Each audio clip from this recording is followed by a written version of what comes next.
O'zbekiston tender O'zbekistonga. To'g'ri.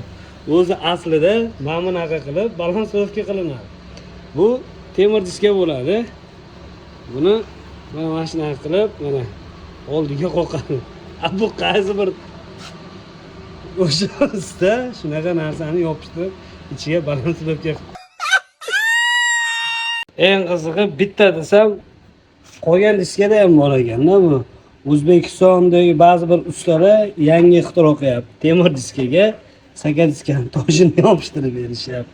Kimga shunaqa xizmatlar kerak bo'lsa, o'sha ustalarga borasizlar. Akalar, ustachilik qilmoqchimisizlar, usta bo'lmoqchimisizlar? Faqat sifatli usta bo'linglar. Qilinglar, normalniy narxga, qimmat bo'lsa ham ishlarga javob beringlar. Kerak emas arzonga qilib, qo'l tegdi qilib ketish aka-ukalar. Maslahatim, vulkanizatsiyada ishlaydigan aka-ukalar sifatli balansovka qilinglar. Sog' bo'linglar.